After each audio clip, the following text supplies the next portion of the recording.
안녕하세요, 성도 여러분. 축복 누린 교회 아침 큐티 시간입니다. 2026년 3월 10일 화요일, 오늘 함께 묵상할 하나님의 말씀은 요한복음 11장 47절에서 57절입니다. 제가 봉독하겠습니다.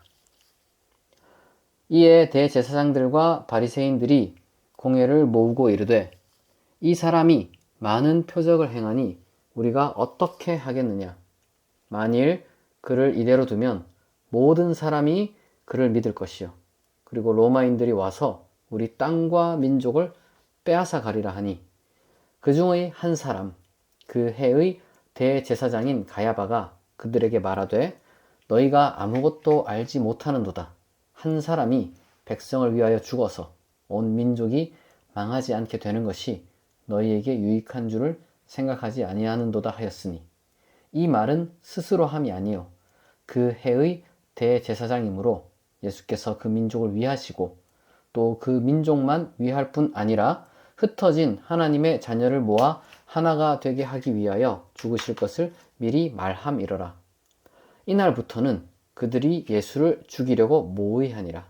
그러므로 예수께서 다시 유대인 가운데 드러나게 다니지 아니하시고 거기를 떠나 빈들 가까운 곳인 에브라임이라는 동네에 가서 제자들과 함께 거기 머무르시니라. 유대인의 유월절이 가까우매 많은 사람이 자기를 성결하게 하기 위하여 유월절 전에 시골에서 예루살렘으로 올라갔더니, 그들이 예수를 찾으며 성전에 서서 서로 말하되, 너희 생각에는 어떠하냐? 그가 명절에 오지 아니하겠느냐 하니, 이는 대제사장들과 바리새인들이 누구든지 예수 있는 곳을 알거든 신고하여 잡게 하라 명령하였음이러라. 아멘. 오늘 본문은 죽은 나사로가 다시 살아나는 이 경이로운 표적 직후 예루살렘 종교 지도자들이 보여준 이 싸늘한, 그리고 아주 잔인한, 무서운 반응을 다루고 있습니다. 그러니까 우리는 흔히 세상이 선의로 돌아가고 있다 이렇게 이제 믿고 싶어 하지만, 사실 이 철저한 악의로 움직일 때가 많습니다. 예수님은 생명을 살리면서까지 하나님의 뜻을 가르쳤지만, 대제사장들과 바리새인들이 느낀 것은 감탄이나 경외감이 아니라 불안함과 두려움, 그리고 분노였습니다. 이제 그들은 두 가지를 우려했는데, 하나는 모든 사람이 이 예수님을 따르게 되어서 지금 자신들이 구축한 이 성전 시스템이 붕괴하는 것이었고, 다른 하나는 로마 제국의 심기를 건드리는 무리가 되어서 자신들의 입지가 위태로워지는 것이었습니다. 특히 그 해의 대제사장 가야바는 이 문제를 해결하기 위해서 어떻게 해야 되느냐? 예수를 죽여야 한다. 이렇게 공공연히 선언했습니다. 그러면서 그는 이 죽음의 명분이 마치 온 민족을 구원하기 위한 필연적인, 어쩔 수 없는 이 최선의 방책이라는 그런 것으로 이제 포장을 합니다. 이 악이라는 게 항상 이렇게 그럴듯한 이 명분을 세워요. 그럴듯한. 그런데 안타깝게도 수많은 사람이 이러한 그럴듯한 이 명분에 현혹되어서 그 이면에 숨겨진 그 악의에 자신도 모르게 동조하고 있는 겁니다. 그러니까 우리는 사실 우리가 혹시나 그렇진 않은지 좀 정직하게 되돌아볼 필요가 있어요. 오늘날 수많은 이 국내의 그 일상 뉴스 이런 것들을 다 스마트폰으로 볼 수 있단 말이죠. 옛날에는 뭐 TV를 보거나 뭐 라디오를 듣거나 뭐 신문을 봐야지만 겨우 이제 일부를 알 수가 있었는데, 요즘은 뭐 쉴 새 없이 그냥 정규 언론들이라고 하는 것도 너무 많고, 개인 뭐 이렇게 SNS나 또 이제 영상 올라오는 것 때문에 온갖 이제 일상의 사소한 사건들 계속 우리가 보고, 뭐 사소한 것뿐만 아니죠. 굵직한 이제 국내의 사회, 경제, 정치 문제 쉴 새 없이 계속 보고, 또 긴박하게 돌아가는 국제 정세도 우리가 막 실시간으로 마주합니다. 그러면서 우리가 어떻게 돼요? 쉽게 흥분하고 쉽게 화내고, 이게 정의롭고 저게 잘못됐고. 그러나 과연 그러한 우리의 분노나 열광이 정말 진정한 정의에 근거한 것인지 우리가 냉철하게 되돌아봐야 합니다. 예루살렘의 종교 지도자들처럼 오늘날에도 거짓 명분을 퍼뜨리는 사람들이 도처에 놀려 있어요.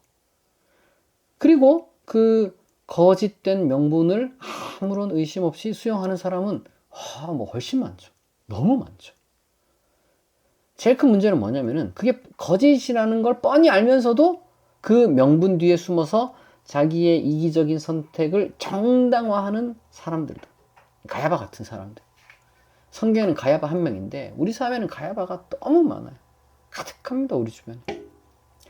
그러나 사실은 그 본질은 추악한 욕망과 이 가증스러운 거짓일 뿐인 거죠. 하나님은 이러한 추악한 욕망과 가증스러운 거짓을 미워하시는 분임을 우리가 결코 잊어서는 안 됩니다. 우리가 무슨 정의의 이름으로 이렇게 막 얘기를 하지만 사실 그게 우리가 이제 눈이 멀은 건 아닌지 우리 자신을 정말 진지하게 좀 돌아볼 필요가 있습니다. 한편으로 흥미롭게도 성경은 이 가야바의 발언을 그들의 그 아주 속내와 시커먼 속내와 상관없이 예수님의 희생을 통해 온 민족의 구원이 이루어질 것을 예고하는 마치 이제 하나님의 예언과 같은 그런 방식으로 이제 묘사를 해요. 근데 이제 그거는 가야바가 진짜 뭐 하나님의 예언자로서 이제 어떤 선한 말을 했다는 그런 뜻이 아니라 이제 역설을 이야기를 하는 거죠.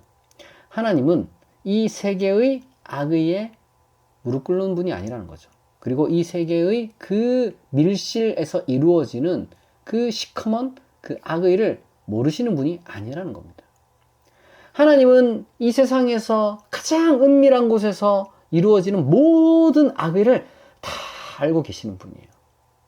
그리고 하나님은 그 악의를 언제나 압도하는 분이라는 것을 우리가 믿어야 할 것입니다. 저는 뭐 바둑을 사실 잘 모르는데 이제 뭐 굳이 이제 그걸 좀 비유를 좀 들면 어떨까 싶어요. 이제 뭐 그 게임이 대충 어떻게 이제 진행되는 건지는 우리가 다 아니까. 이제 바둑 고수는 이제 머릿속에 막 수만 가지 수가 이렇게 이제 다 들어갔다 그래요. 그러면서 이제 바둑알 하나 둘 때마다 이 수들이 다 이렇게 머릿속에 그려진대요. 그러면서 이제 예상되는 수들을 생각하면서 이 바둑을 둔다고 합니다. 하나님도 그런 방식으로 이 세상을 이제 이끌어 가시는 거예요.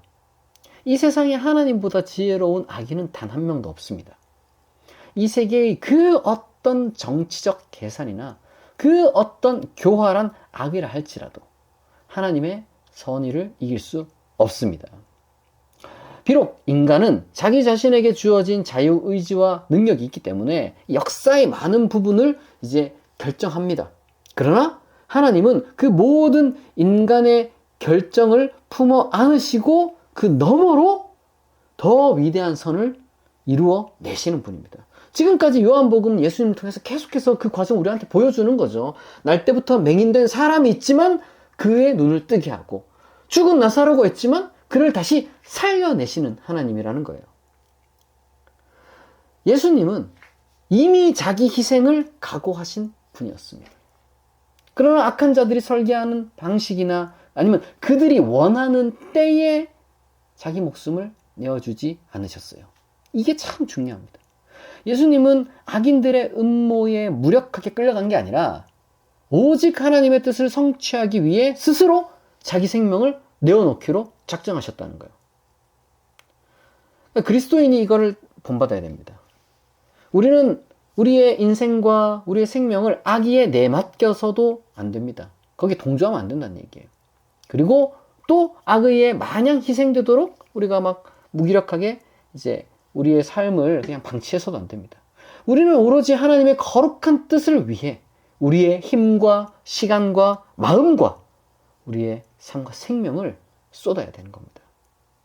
여러분, 우리의 삶을 통해서 우리가 뭘 남겨야 할까요? 그리스도인은 하나님의 열매를 맺어야 하잖아요. 악으로 가득한 세상 속에서 기어이 선한 열매를 맺어야 합니다. 그리스도인이 맺는 열매는 너무 그렇기 때문에 귀한 거예요. 왜? 이 선한 열매가 요즘 없으니까.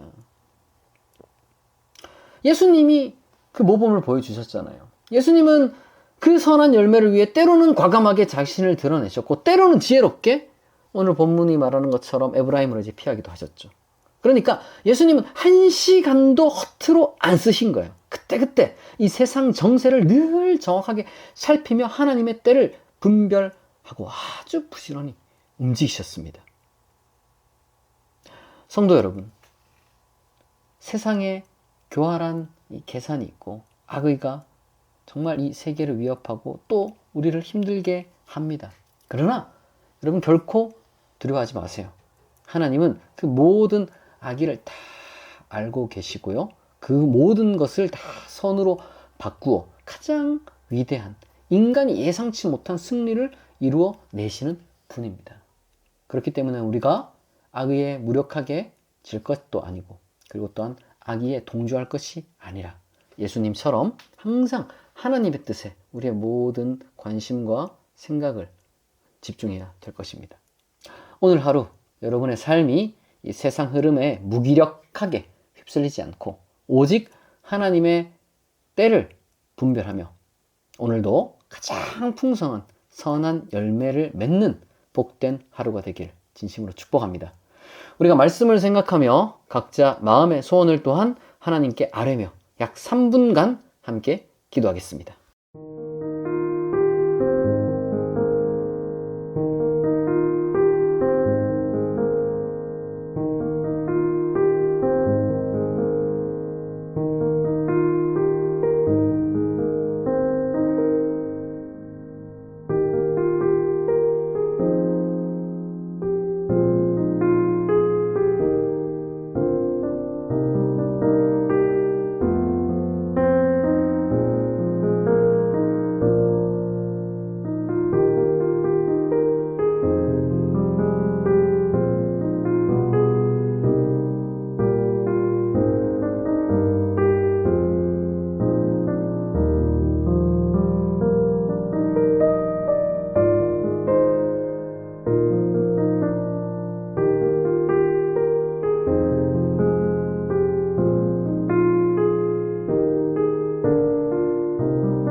자비하신 하나님, 인간의 추악한 욕망과 교활한 계산이 난무하는 세상 속에서도 결국 하나님의 선한 뜻을 이루어 가시는 하나님의 전능하심을 찬양합니다.